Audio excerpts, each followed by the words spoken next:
திருச்செந்தூர் சுப்பிரமணிய சுவாமி திருக்கோவில் தெரிந்ததும் தெரியாததும். முருகனின் அறுபடை வீடுகளில் இரண்டாம் படை வீடாக திகழ்கிறது. இங்கு இறைவன் ஜெயந்திநாதராக அருள்பாலிக்கின்றார்.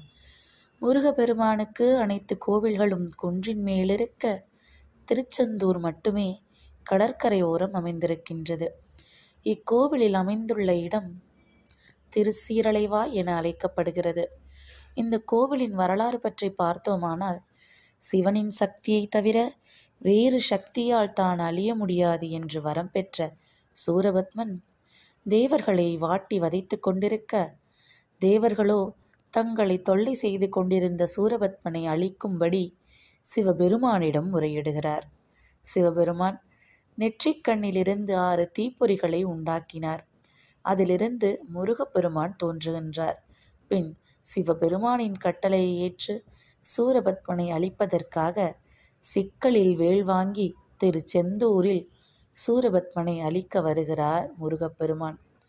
முருகப்பெருமான் அப்படி வந்த வேளையில் பெருமானின் தரிசனத்தை வேண்டி தேவகுருவான பிரகஸ்பதி இத்தலத்தில் தவம் இருக்கிறார். அவருக்கு முருகப்பெருமான் காட்சி தந்து இவ்விடத்திலேயே தங்கிவிடுகிறார். தேவர்களின் குருவான பிரகஸ்பதியிடம் அசுரர்களின் வரலாற்றை தெரிந்து கொண்டு பின் தனது படைத்தளபதியான வீரபாகுவை சூரபத்மனிடம் தூது அனுப்புகிறார். சூரபத்மனும் எவ்வித தூதிற்கும் செவிசாய்க்காமல் முருகப்பெருமானிடம் போர் புரிந்து அவரால் வதம் செய்யப்பட்டு சேவல் கொடியாகவும் மயிலாகவும் மாறுகிறார். குரு பிரகஸ்பதி முருகனிடம் தனக்கு காட்சி தந்த இவ்விடத்தில் எழுந்தருளும்படி வேண்டிக் கொள்கிறார். அதன்படி முருகப்பெருமானும் இங்கு ஜெயந்திநாதராக அருள்பாலிக்கின்றார். திருச்செந்தூர் கோவிலின் சிறப்புகள். முருகப்பெருமான் சூரனை வதம் செய்த பிறகு தனது வெற்றிக்கு நன்றி தெரிவிக்க சிவபெருமானை பூஜை செய்கிறார். சிவபெருமானுக்கு பூஜை செய்த கோலத்திலேயே முருகப்பெருமான் வலக்கையில் தாமரை மலருடனும் தலையில் சிவயோகி போல ஜடா மகுடமும் தரித்திருக்கிறார். இவருக்கு தீபாராதனை காட்டிய பின்பே முருகப்பெருமானுக்கு தீபாராதனை நடக்கும். திருச்செந்தூரில் பஞ்சலிங்க சன்னதியும் இருக்கின்றது. இவர்களை மார்கழி மாதத்தில் தேவர்கள் தரிசிக்க வருவதாக ஐதீகம். சிவனுக்குரிய வாகனமாக நந்தியும் முருகனுக்கு எதிரே இந்திர தேவரும் மயில்களும் மூலஸ்தானம் எதிரே உள்ளன. சூரபத்மனை அழிப்பதற்காக முருகப்பெருமான் தன் படைகளுடன் திருச்செந்தூரில் முகாமிட்டிருந்தார். அப்பொழுது படை வீரர்களின் தாகத்தை தீர்ப்பதற்காக தன் வேலினால் கிணற்றை உருவாக்கினார் என்று புராணம் கூறுகிறது. அந்த கிணறு நாளி கிணறு என்று அழைக்கப்படுகிறது. இந்த கிணற்றில் வரும் நீர் இனிப்பு சுவையை கொண்டுள்ளது. இத்தீர்த்தம் கடலுக்கு அருகில் இருந்தாலும் கிணற்று நீரின் சுவை இனிப்பாகவே இருக்கின்றது.